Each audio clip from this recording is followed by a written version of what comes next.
Mačak u čizmama. Lisandro je bio toliko siromašan da je imao samo jednog mačka i par čizama, a i te čizme nosio je mačak, jer su Lisandru bile tesne. Ne očajavaj, rekao mu je mačak, uskoro ćemo se obogatiti.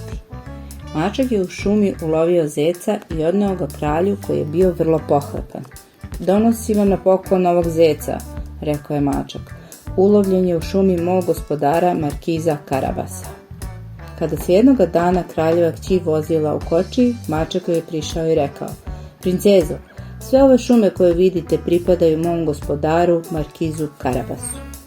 Odjednom su se začuli povici za pomoć. To me gospodar doziva u pomoć, objasnio je mačak. Teo je da se okupa u reci, ali je upao u vodu i sasvim pokvasio odeću. Kralj je naredio da se Lisandru donese nova odeća. Kada se obukao, došao je da se zahvali princezi. Princezo, rekao je Lisandro, drago mi je što smo se upoznali i što mogu lično da vam se zahvalim. U međuvremenu mačak je otišao do džina koji je čuvao blago i rekao mu: Da li je istina da možeš da se pretvoriš u šta god hoćeš? Šta kažeš? Upitao je džin, pretvorivši se u lava. Baš si ti pametan džin, rekao je mačak i zadrhtao od straha. Ali da li je istina da ne možeš da se pretvoriš u miša? Ho, ho, ho, ništa lakše od toga, odgovorio džin koji je bio malo priglup.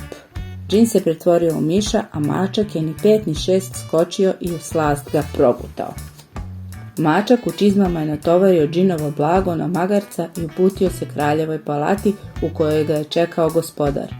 Od danas će, pomislio je mačak, sve ovo pripadati mom gospodaru.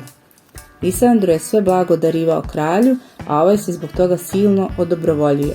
Dajem ti ruku moje kćeri, oboje ćete biti vrlo srećni, rekao je kralj. Princeza i Lisandro su se venčali jednog lepog prolećnog jutra. Ja sam najsrećniji čovjek na svetu, rekao je Lisandro. Imam tebe, lepa princezo, i najodanijeg slugu, mačka u čizmama.